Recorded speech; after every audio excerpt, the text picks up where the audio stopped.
Tok Guru cerita bab lain, tapi dia faham kod lain. Kemudian dia kata sia-sia belajar tinggi dan digelar ulama oleh pengikut je. Tu kan belajar betul. Dia belajar sampai tak master. Master ya, Mak Husin belajar setakat mana pula nak tahu. Dia bekas naik presiden sempurna ulama dunia Mak Husin.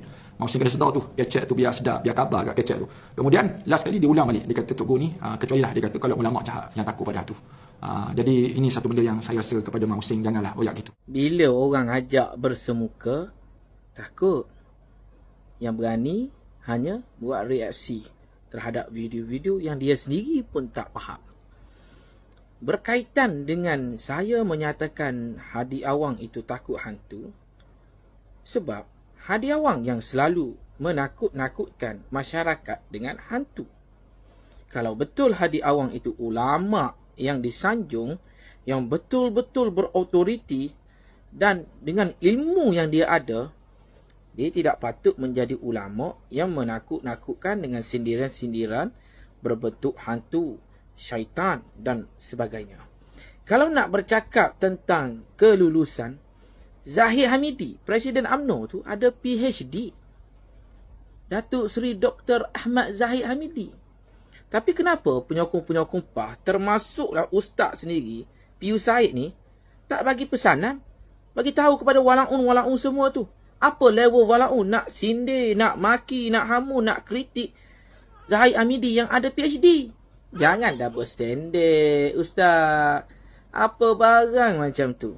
Dan yang kedua, seorang ulama, dia tak patut jadi macam Hadi Awang. Sepatutnya dia menjadi pendamai. Dia menjadi penyatu. Sebab apa saya menentang keras Hadi Awang? Berdasarkan kenyataannya berkaitan dengan rumah bangsa. Kenapa Hadi Awang nak bagi tahu rumah bangsa ini tanpa dinding, syaitan dan sebagainya, bisikan iblis, bisikan hantu, ada hantu dan sebagainya. Sedangkan rumah bangsa tu bukan kami nak jemput PAS. Rumah bangsa adalah untuk bekas pemimpin dan ahli UMNO yang nak kembali kepada rumah UMNO. Kenapa Hadi Awang ni kalut sangat nak respon berkaitan dengan hantu dan sebagainya? Dia tu arif ke tidak? Dia tu tahu ke tidak? Kenapa bila kamu, bila kami kecam, bila kami kritik, melenting, panas, marah? Ini double standard, Piu Said. Lain kali, bila nak bercakap, mailah berdepan-depan. Hadi Awang pun takut nak berdepan-depan. Satu lagi, Hadi Awang dilantik sebagai naib presiden ulama dunia atas cadangan daripada Perdana Menteri sekarang, iaitu Anwar bin Ibrahim. Dan naib presiden itu dipecat dan tak disambung disebabkan Hadi Awang itu pro Syiah dan Iran, teroris. Ingat tu Syed.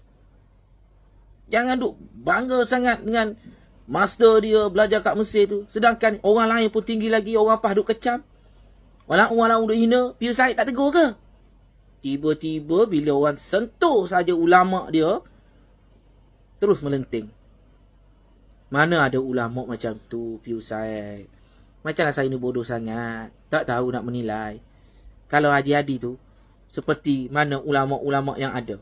Kita tengok ustaz-ustaz yang ada dalam negara kita Malaysia. Ustaz Kazim Ilyas ke, mufti-mufti ke. Saya bukan lawan mufti, saya tak pernah lawan mufti. Saya lawan Haji Hadi tu bukan sebab dia dahi dia hitam, sebab solat 5 waktu sehari semalam, sebab dia banyak bayar zakat, tak. Kita kritik dia atas kenyataan-kenyataan politik, bukan atas kenyataan-kenyataan hukum hakam. Kalau Islam kata haram, Haji Hadi kata haram, saya tak bantah pun. Kita ikut je atas hukum-hukum Islam, atas syariat Islam. Tapi atas syariat siasah, kita berbeza ideologi, parti politik, bukan berbeza akidah. Itu kena faham, Syed. Bila kita nak berdepan ni? Jangan duduk main baling batu sembunyi tangan lah. Mari kita berdepan sekali. Kamu kemukakan hujah kamu. Qul hatu burhanakum in kuntum shadiqin. Mari kita berlapang dada, kita sepentas. Kamu pertahankan Hadi Awang, saya pertahankan Presiden UMNO. Apa salah? Jom.